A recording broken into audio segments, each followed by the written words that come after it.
Welcome back to my channel Whiteboard E-Learning. Dear student, today we'll start a new chapter, that is chapter 9, ray optics. Already I have given some study material to the CC Max. Already you have read about that, but I am just doing all these things on the whiteboard once again. Now lecture flow, today we'll emphasis on these topics. Introduction about the optics, then we'll go to the ray optics, then reflections of the light by spherical mirror. Already the plane mirror reflection we have read about in the earlier classes. Now second, that is important terms about the spherical mirror. Number 3, important ray path we have to learn. Then we can draw each and every path very easily. Number 4, new Cartesian sign convention. It is very important. If you just understand, then error will be minimized in this section in the ray optics. Number 5, finally we will just relate about the F and R, that will call what is F, what is R in these important terms. Okay, stay tuned and watch the video till the end so that you can understand the whole topic completely. Now first of all, optics. You know, the branch of physics which deals with the light is known as the optics. Optics can be divided into two parts. First, that is the ray optics. Second, that is wave optics. Okay, ray optics and wave optics. But it is very interesting that you know light exhibits dual nature. Sometimes the previous, from the ancient age, when we have come to know that light has some property what was found out by Newton. Before that, Descartes was found out something about that, and after all, then the Newton has carried out the formula and corpuscular method of Newton about light. So light was considered, it is a particle, and the name of the particle is photon.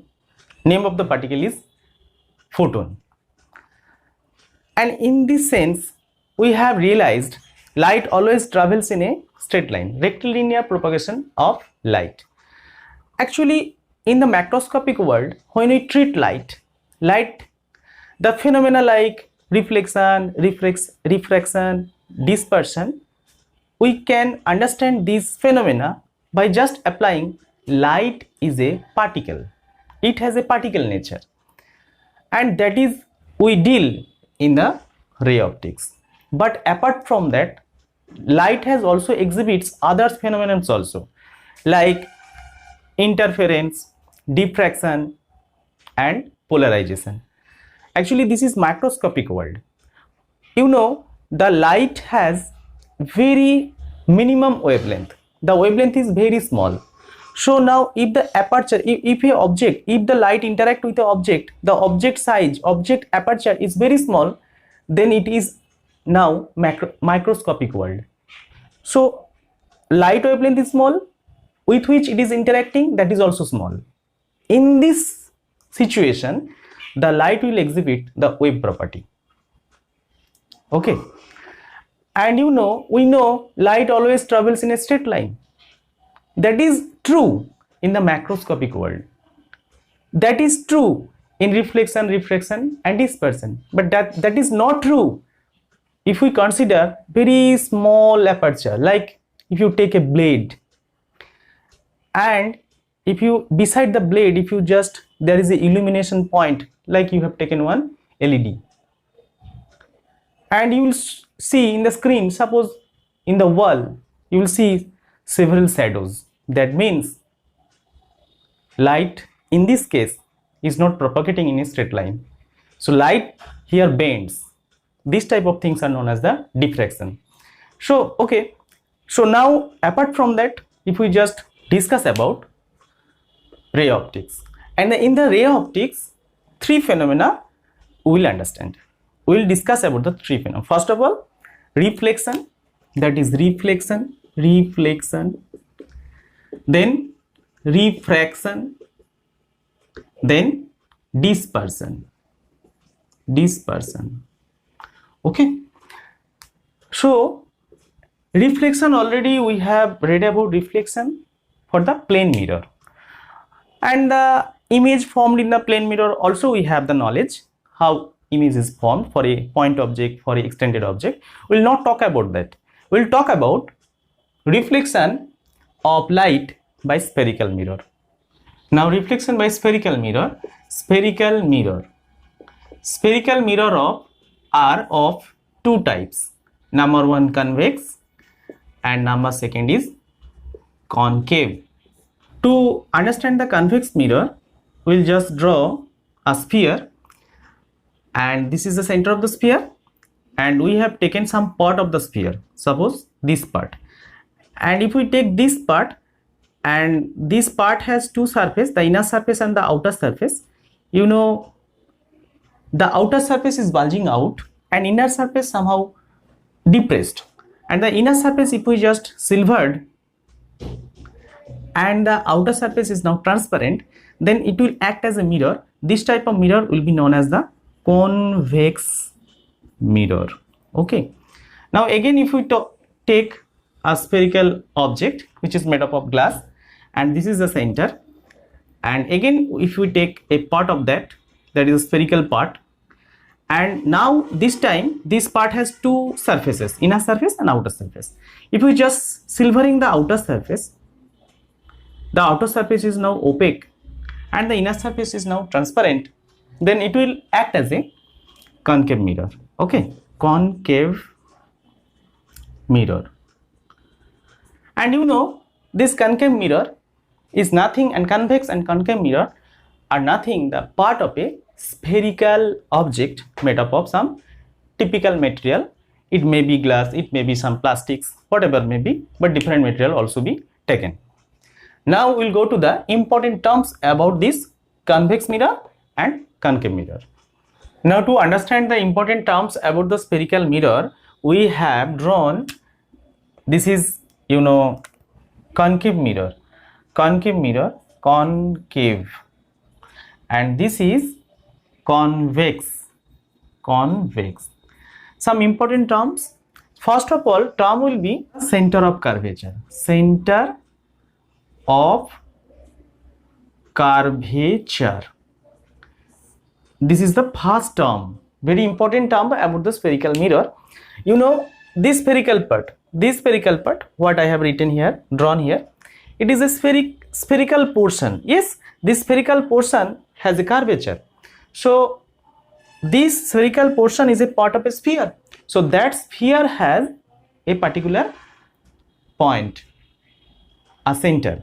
That center is known as the center of curvature for the spherical portion. Here also the same thing, it is a part of a sphere and sphere has a center. That center is known as the center of curvature. Number 2, that is radius of curvature. Radius of curvature. You know, this is center of curvature, which is denoted by C here, and the radius of curvature, that means the spherical part is a part of a sphere. That sphere has some radius. That radius is known as the radius of curvature of the spherical part. Here also that is same. Now middle point of the spherical portion, suppose this one, denoted as P. Radius of curvature is denoted by capital R. Now 3, that is pole. What is pole? Pole is a midpoint of the spherical portion what we have just created. So this is the P. Here also this is P. That is the midpoint of the spherical portion, that is known as the pole. And number 4, line joining between the pole and the center of curvature. The line joining between the pole and center of curvature, that is known as the principal axis. This is known as the principal axis. Okay. Number 5 I am writing here, that is aperture. So this is the concave mirror here, this is convex mirror here. So if we take the two extreme points of the mirror, so suppose this is A, this is B. So if you just add it up by a line, then the length of the line, that is AB, is known as the aperture here. Okay, here also this is the aperture. But in case of a thin lens, aperture will be always very small. Now 6, that is principal focus. Principal focus. Principal focus is a point on the principal axis where parallel rays falls on the mirror, and the case of a concave mirror, if parallel rays falls on the concave mirror, suppose this is a concave mirror and parallel rays are coming, falls on it, and they will meet at a single point, and that point is known as the principal focus for the case of a concave mirror. But the case of a convex mirror, if parallel rays falls on the mirror and after reflection it seems to the lights are coming from a particular point, that point is known as the, suppose parallel rays are falling on the convex mirror.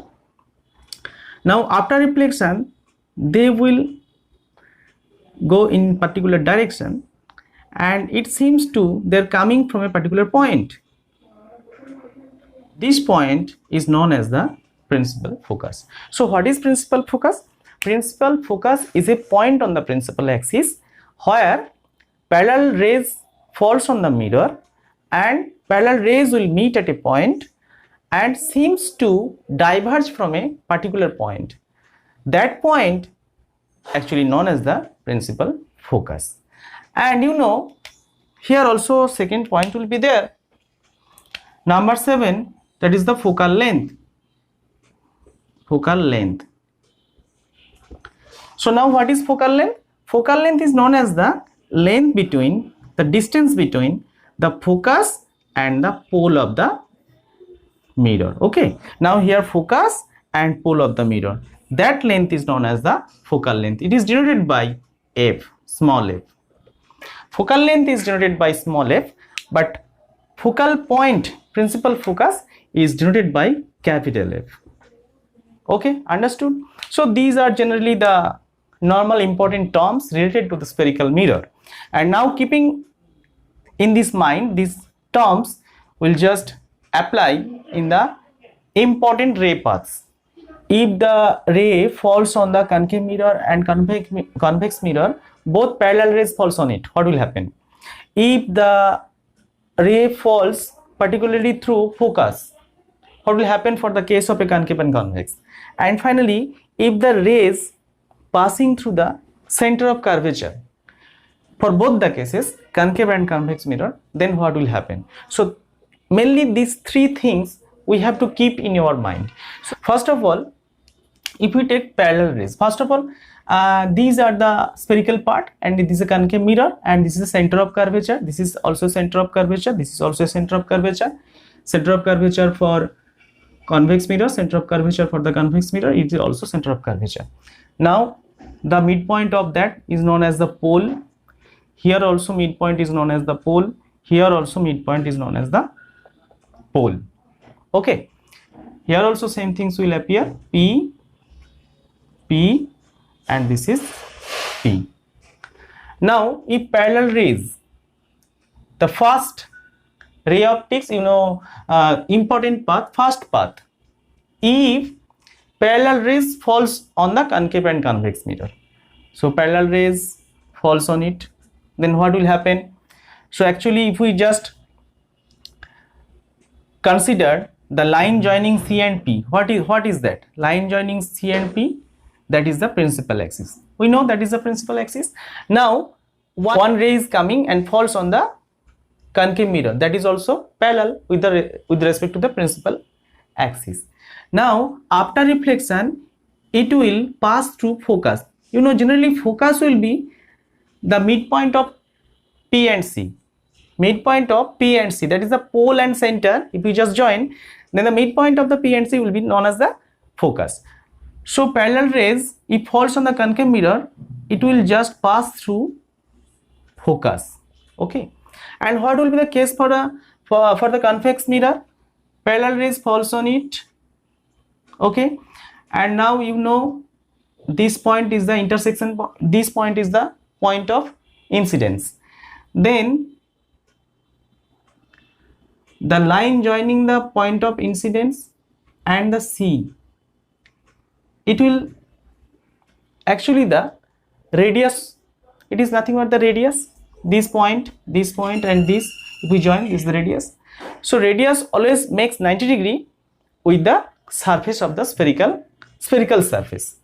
Now if it is I, that is the point, you know, incident light makes an angle with the line, that is I, and according to the law of reflection, it will follow this path. So if we join the P and C, that is the principal axis, it will appears that the light is coming from a particular point, that is F. So this is similar for the case of both the concave and convex mirror. Here it's actually meet. So if parallel rays falls on the concave mirror, it goes through focus. Actually really it goes.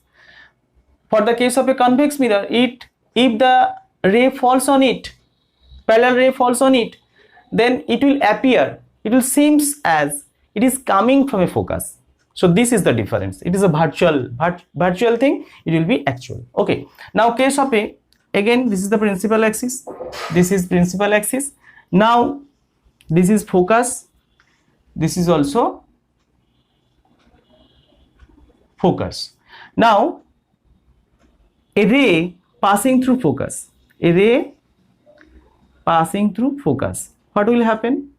After reflection, it will be parallel to the principal axis. Okay, if the ray falls on the concave mirror through focus, for the case of a concave mirror, after reflection it will be parallel to the principal axis. And what will be the case for the convex mirror? So now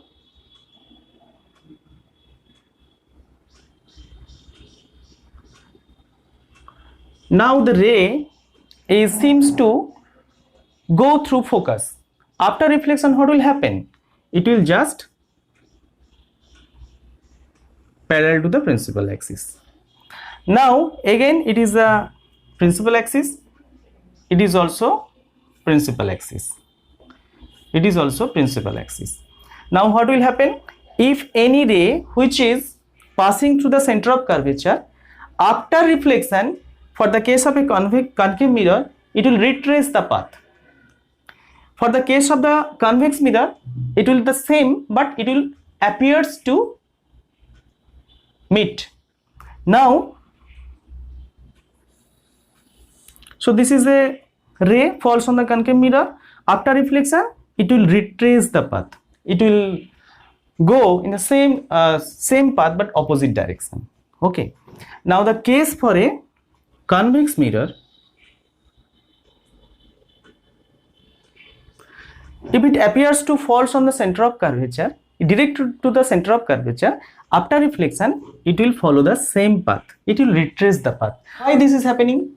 Because when the ray falls on the center of curvature, when the ray passing through the center of curvature, actually on this point it is actually the normal. This is known as the radius of curvature. So at the point of incident, if we just draw one tangent, so this will make 90 degree angle because this is the radius. So when the light falls on it, it is on the normal, the light is falling normally.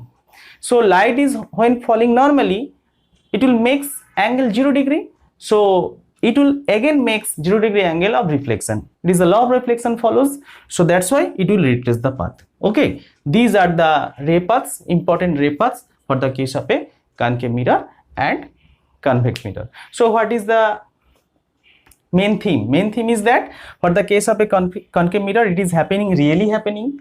For the case of a convex mirror, it appears to meet, it seems to meet, So that is the virtual point we get for the case of a convex mirror. Now we'll go to the new Cartesian sign convention so that we can understand the whole matter and numerical problem. In this sign convention, we learn about object distance, image distance, all these things for the case of a concave mirror and convex mirror, which will we have to take as positive, which will we have to take as negative. So there will be a definite rule. So we have to follow this rule when we encounter such type of numerical problem. So first of all, suppose we have taken one mirror, here we have taken one concave mirror, and this is nothing but a principal axis, and this is the pole of the mirror. Okay, so you have to set the coordinate, you have to set the origin, you have to set the origin of the coordinate system at the pole. Okay, suppose we are just if you remember, if you just assume, suppose one coordinate system we have applied here.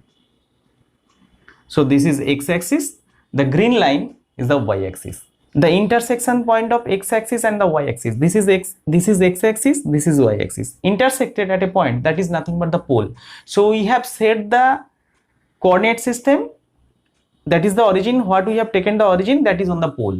Okay, now already you know for the x-axis positive, this is known as a positive x-axis. Okay, so all distances will be measured from the pole, all distance will be measured from the origin, and that will be positive for the right hand side, and for this will be negative. Upper side will be positive, lower side will be negative. So you know this rule very well. In the xy coordinate system, you know this is positive, this is negative, upper side positive, this is negative for the case of a y-axis. Here again one thing you have to consider, object must be kept left hand side of the mirror. So suppose I have drawn here, this is the object. Okay, so object we have placed in the left hand side of the mirror. Okay, now you can say the positive side of the, if any distances. So first point is that all the distances are measured from the pole. The distances in the directions of the light will be taken as positive. Suppose if you take the distance here, suppose image will be formed here. Suppose if the image will be formed here, then what will be image distance? So this will be image distance. So this image distance will be taken as positive because it is right hand side of the pole origin. And if you consider it is the light is going, the objects from the object, light is going in this direction. Okay, so if any distance you have measured in the directions of the light, that will be taken as positive. So distance, what will be object distance here? Object distance. So we have to measure from the pole. So here object distance is the opposite to the light incidence or left hand side of the origin, so it will be taken as negative. Now the height, suppose this is the height of the object HO. Now height is, you know, it is the positive y-axis, so it is taken as positive. So now you can see this is the image, height of the image, that is HI. So HI will be taken as negative because it is along the negative y direction. So it is simple thing. If you just coincide this concept with the coordinate system, then it will be easy. So this will be positive direction, this will be negative direction, this will be positive direction, this will be negative direction. So these things you have to remember in your mind when you draw the ray paths or finding out the numerical problems relating to this chapter. Okay, now go to the relation between F and R. Now to find out the relation between the F and R, we have drawn this figure for the case of a concave mirror. First we will take the relation, find out the relation for the case of a concave mirror, then same thing we have to apply for the case of a convex mirror. So first find out for the concave mirror. So AB is a ray which is falls on the concave mirror, which is parallel to the principal axis. Here relations between F and R we have to find out. Here you know BC is nothing but R, you know CP is also R. Okay, and what is F? F is nothing but the AP. AP, that is F, that is the focal length. Here AP is the focal length. Okay, understood. Now the ray AB falls on the point P. Sorry, AB falls on the point B, and you know the B point, if we draw one normal, that will be BC.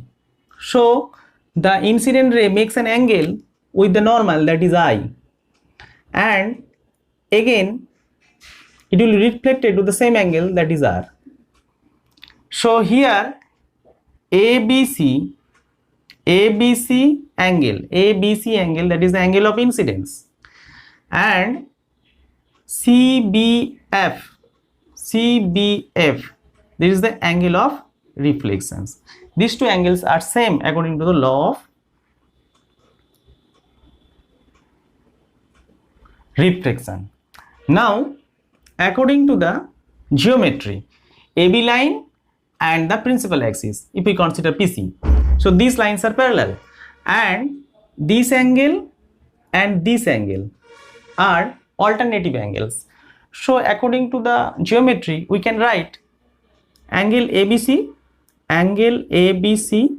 is equal to angle BCF BCF, which is actually I. If it is I, then it will be I, and we know these two angles I and R, that is similar. So in the triangle, isosceles triangle,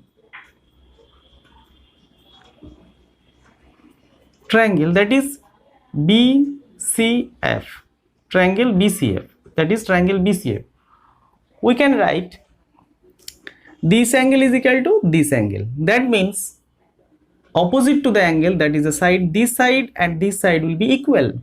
So we can write here CF is equal to FV, we can write. And also one thing is there, this B point is very close to the P point, because we have taken a low aperture of the mirror. If the aperture is very small, then obviously the B point will be very close to the P point. For the simplicity of the drawing, we have taken B is apart from P, but actually not that. We have taken a B point is very close to the P point. Then we can write FB is equal to FP. If B is very close to P, that means for small aperture.